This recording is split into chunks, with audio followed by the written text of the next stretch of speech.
Kauman, Semarang memiliki sejarah yang menarik untuk ditelusuri. Konon, istilah Kauman muncul dari bahasa Jawa, nggone wong kaum, atau tempat para pemuka agama. Kelurahan Kauman berlokasi di Jalan Kauman Pumpo nomor 218 Semarang. Kelurahan Kauman berada di tengah-tengah kota Semarang, merupakan satu dari 15 kelurahan yang ada di Kecamatan Semarang Tengah. Jumlah penduduk sekitar 2.695 jiwa. Untuk Kelurahan Kauman adanya ada 17, RW-nya ada 5. Luas wilayah sekitar 28,65 hektar. Kalau kita bicara Kauman, berarti kita juga bicara tentang masjid. Soalnya adanya Kauman itu juga terkait dengan adanya masjid. Bahkan masjid ini pun namanya sebenarnya Masjid Agung Semarang, tapi orang lebih kenal dengan sebutan Masjid Kauman.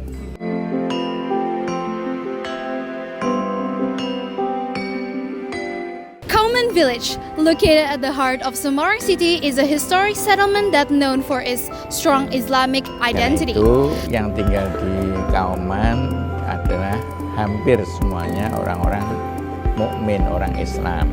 Ya, Kauman dari dulu hingga sekarang memang alhamdulillah mencerminkan kaumnya orang beriman, dan alhamdulillah suasana Islami di Kauman dari dulu hingga sekarang juga alhamdulillah tetap terjaga.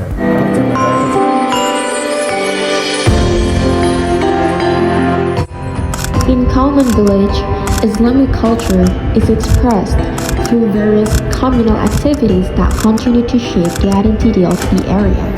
Tetap terjaga. Kalau zaman saya kecil dulu, ya hampir setiap saat ada nuansa-nuansa santri, nuansa-nuansa Islami di Kauman dan sekitarnya, dan alhamdulillah sampai sekarang juga masih bisa disaksikan tiap hari, pagi, siang, sore, malam banyak santri-santri yang lalu lalang di sekitar Kauman, dan alhamdulillah suasana itu membuat saya betah di Kauman. Kauman, satu kata yang kental dengan identitas Islamnya. Dulu, jauh sebelum kampung Kauman ada, Masjid Agung Semarang menjadi pusat kegiatan masyarakat, mulai dari syiar agama, tempat belajar, perdagangan, dan juga pusat keramaian kota Semarang pada masa itu. Year by year, Kauman developed not only as a religious center, but also as a living social space shaped by its people and traditions.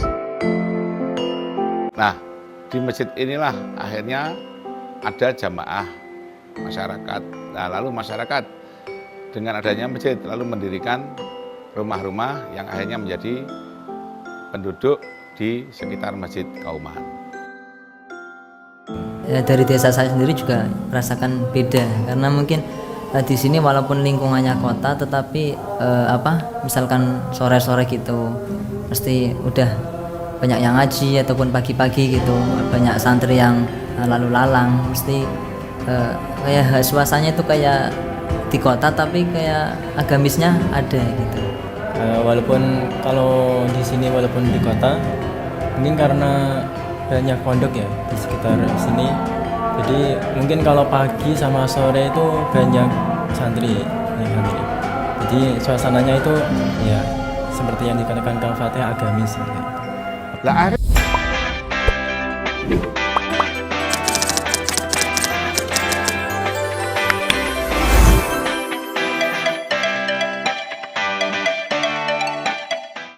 Kauman Village is never truly quiet. Every day, visitors arrive for different reasons. Some come to pray, others to trade, shop, or simply experience the atmosphere of Johan Market. Johan Market plays a major role in these interactions. The market quickly fills with traders and buyers from both inside and outside Kauman. The busiest moments happen in the morning, when economic activity reaches its peak and the streets become crowded with movement and exchange. When evening comes, Kauman still transforms. Kauman transforms into religious recitation, begin at the mosque, and snack vendors line the streets and night markets that attract visitors from across the city.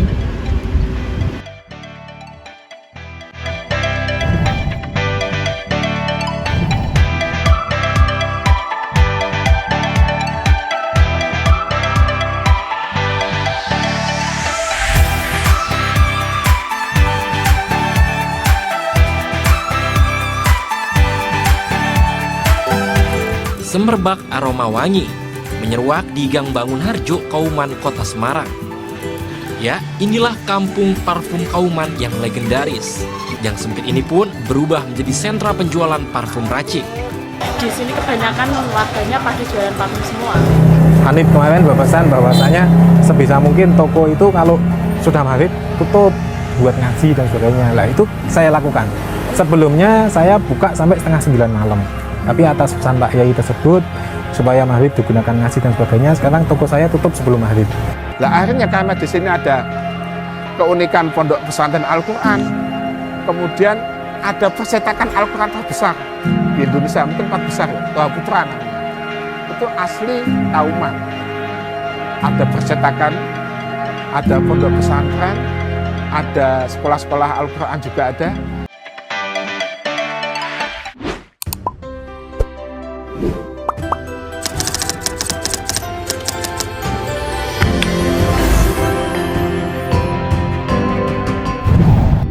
One of the most visible changes is land use transformation.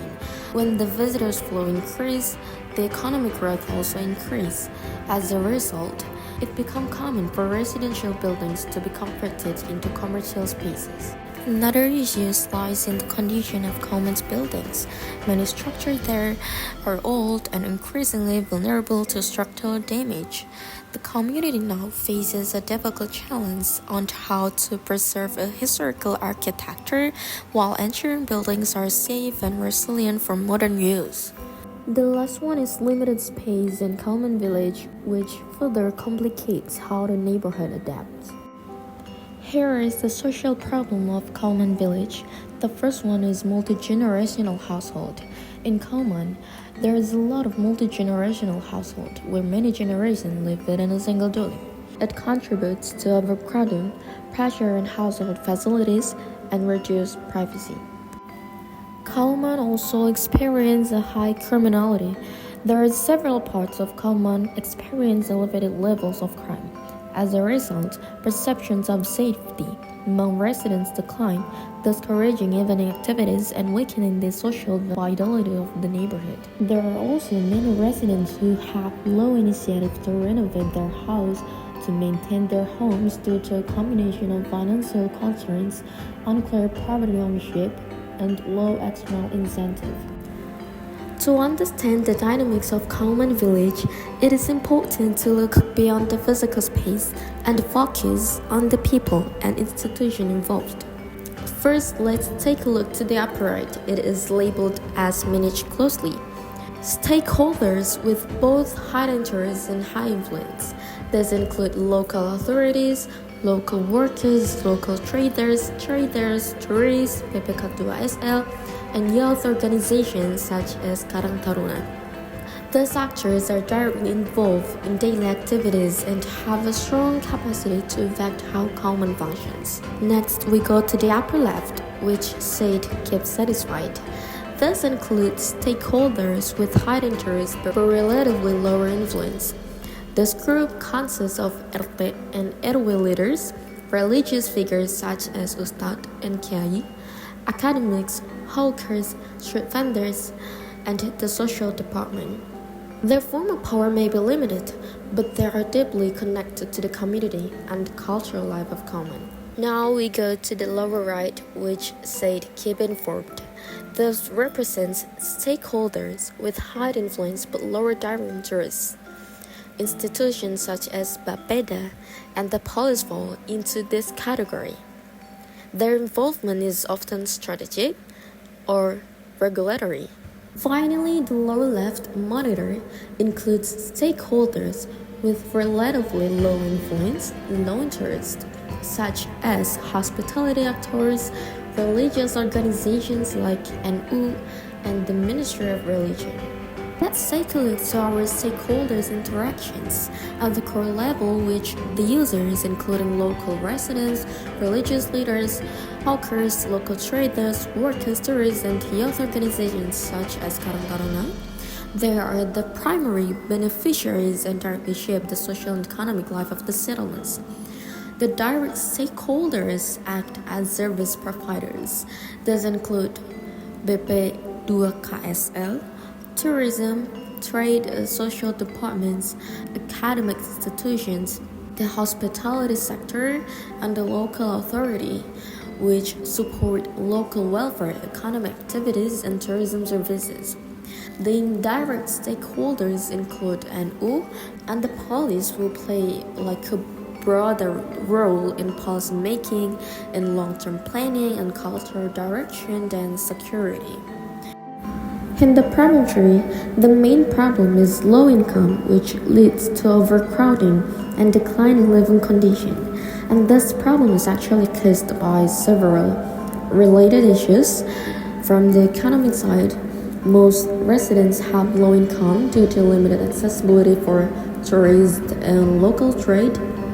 There is also lack of government programs, making economic growth difficult, and additionally high property prices in other areas that prevent residents from relocating. From the spatial and physical aspect, the area has high density caused by limited land, narrow lanes that limit accessibility, and old and fragile heritage buildings that pose safety risks. Revitalization efforts are also uneven, leaving some areas neglected. From the environmental perspective, there are polluted rivers, poor drainage due to low maintenance and high density. From the social aspect, we see multi-generational household, high crime rates, and low initiative to renovate houses, mainly because the residents lack incentive and financial capacity. And all these factors create a cycle of decline where limited social and economic capacity leads to deteriorating infrastructure and worsening living conditions. Now I will explain the objective and goals. The main objective of this development strategy is developing sustainable tourism that boosts the local economy through community engagement while preserving culture through Islamic education and heritage conservation. This objective emphasized that tourism development in Kauman village shouldn't only focus on economic growth, but also in cultural preservation, social inclusion, and long-term sustainability. And to achieve this objective, there are three main goals. The first goal is to strengthening Islamic education-based tourism. The first goal is Kauman village has strong Islamic historical and cultural values, as we know, which can become a unique tourism attraction, right? So this course aims to integrate Islamic learning into tourism experiences so that the visitors don't only come to see the area but also to learn and to understand its cultural. This can be implemented through guided heritage tours, religious and cultural workshops. The second goal is to empowering local. I think here UMKM is the backbone of the local economy. Like many residents depend on small-scale business, but they face challenges such as limited skills, low product, and lack of access. Through stronger UMKM, residents can benefit directly from tourism activities. The third goal is to preserving historical and cultural heritage. Many heritage buildings there related to Islamic culture, but they're old and fragile, and without proper intervention, they risk deterioration or loss. So this goal aims to protect and restore heritage assets connected to Islamic culture. It also includes renovating and implementing conservation regulation and zoning policies.